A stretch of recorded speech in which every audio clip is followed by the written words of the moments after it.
This is the Southside School of Financial Freedom Watchlist and Market Report for the week ending January 30th, 2021. Our question this week is, what is technical analysis? The answer will be provided later in the video. This week, the market ended down. The Dow Jones Industrial Average decreased minus 2.03% on Friday and was down minus 3.27% for the week. The S&P 500 decreased minus 1.93% on Friday and was down minus 3.31% for the week. The Nasdaq decreased minus 2% on Friday and was down minus 3.49% for the week. Looking at the week, we can see that there were 5 up finishes versus 10 down finishes for the major indexes. On Monday, the Dow Jones Industrial Average was down, while the S&P 500 and the Nasdaq finished up. On Tuesday, Wednesday, and Friday, all the major indices were down. On Thursday, they all finished up. The new unemployment claims were 847,000 versus 875,000 expected. Continuing unemployment claims were just about 4.8 million. Janet Yellen was confirmed as the new U.S. Treasury Secretary. The Federal Reserve left interest rates unchanged. A group of retail investors drove the price of GameStop up more than 1,700%. Robinhood, a broker for retail investors, halted or limited retail traders from trading GameStop. New unemployment claims, continuing unemployment claims, new U.S. Treasury Secretary confirmations, interest rates, incredible stock price increases, and brokers halting trades are all news. And news drives the market, good and bad. Day-to-day predictions on whether the market is going to go up or down is virtually impossible because predicting the news is impossible. However, the market is rigged to go up. It does not go up every day, but the market will generally go up over time. Stock prices move in a random fashion. They go up and down with an upward drift. The market will continue to go up because the powers that be want the market to go up.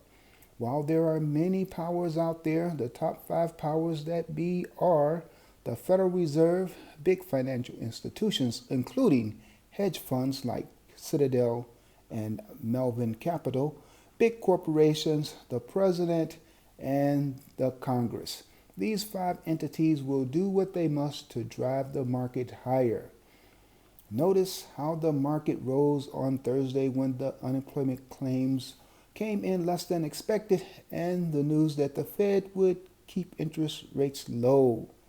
However, sometimes there is a conflict among the big 5 powers that be, which will cause the market to stumble and fall. This week, several hedge funds were challenged by retail investors. Hedge funds like Melvin Capital short sold the stock of GameStop, and retail traders bought GameStop to drive the stock price up. The stock market is based on supply and demand. The more the demand, the higher the price. Short selling is borrowing a stock and then selling it into the market immediately after borrowing it. This can drive the price of a stock down. The short seller then buys the stock back at a lower price and gives it back to the original owner.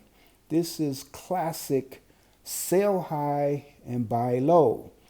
If all works out as planned, the short seller can make a lot of money very quickly. However, retail traders on Robinhood bought GameStop in such large quantities that the price of GameStop went up, not down as expected.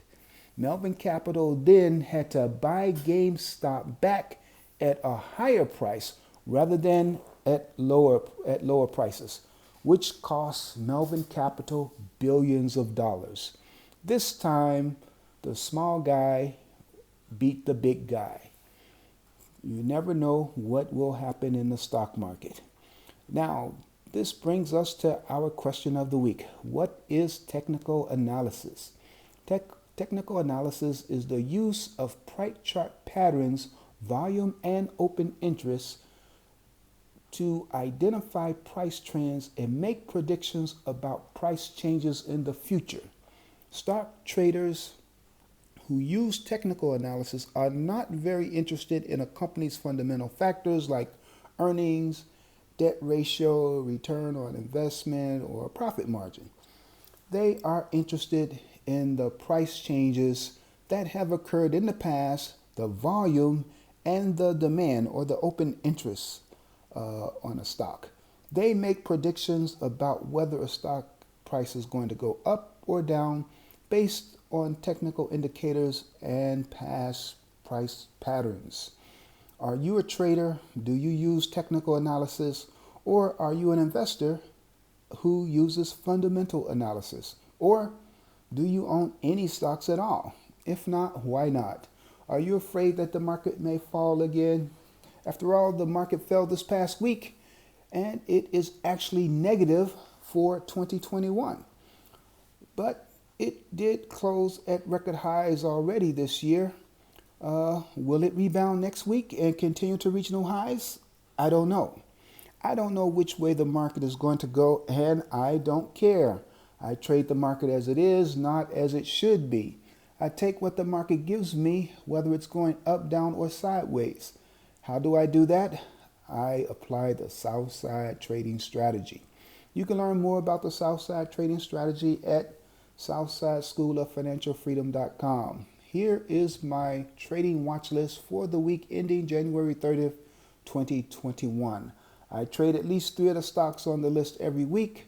The strongest performer on the list this week was Moderna, ticker symbol MRNA. It's in the second column. It increased 32.16% for the week, and it was up 8.53% on Friday. Moderna is a pharmaceutical company that developed a leading coronavirus vaccine. The stock has been a top performer on my list several times. Looking at a summary of results, you can see that Moderna has increased more than 65% already in 2021. I did not trade Moderna this week, but I have traded and generated cash flow from it in the past. Whether a stock goes up or down, you can generate cash flow from it. Whether you own a stock or not, you can still generate cash flow from it using the Southside strategy. The Southside trading strategy involves trading for weekly cash flow, that is, trading for income. SPY is shown at the bottom of the third column. SPY is the S&P 500 ETF. This is the benchmark I compare my trading performance to. My objective is to beat the S&P 500 index while at the same time generating cash flow. Most professional money managers do not consistently outperform the S&P 500 index. They usually lose and lose badly to the index. Thus, most investors and traders should just invest in or trade a market index fund or ETF like SPY. What do you do? Do you beat the S&P 500 index? Do you have a watch list? What is your investing and or trading strategy? How well do you do against the S&P 500 index ETF SPY? Let me know in the comments section. Are you willing to share your strategy? The Southside portfolio is outperforming the S&P 500 index ETF SPY. The Southside portfolio is up 8.67% versus minus 1.02% for SPY, a difference of 9.69%. The Southside is beating SPY by 9.69%. This week, equities, including puts, calls, and ETFs, make up 76.31% of the portfolio. Cash is 23.69%. The cash flow generated for this week was 1.53% of the portfolio value. The account value changed by 0.85%, meanwhile, the S&P 500 ETF SPY changed by minus 3.35% this week. I sold option contracts on 6 positions this week, 5 calls and 1 put. That ranged from $254.34 to $458.02. You can get more details, including the total dollar amount of cash flow for the week, on the website southsideschooloffinancialfreedom.com. If you want to learn how to use the U.S. stock market to become financially free, then visit the Southside School of Financialfreedom.com, where you can learn to increase your financial IQ. It is where I document in my commentary blog my efforts to remain financially free. Learn how to use your money to make money. When your money makes enough money to cover your monthly expenses every month, then you will be financially free. People who work for other people for money are wage slaves. People who operate a small business are workhorses. Trading and or investing frees you from being either. If you want a comprehensive understanding about business formations, companies and corporations, the stock market, the difference between investing and trading, learn about legendary stock market investors and traders, stock market theories, and a stock trading strategy that generates cash flow, then read the Southside School of Financial Freedom publication, Swimming in a Financial Ocean of Sharks and Whales: How a Small Fish Feeds Makes Money Off Wall Street by Melvin C. Dunia, available on lulu.com and amazon.com. Please like, share, subscribe. ADOS, ADOS.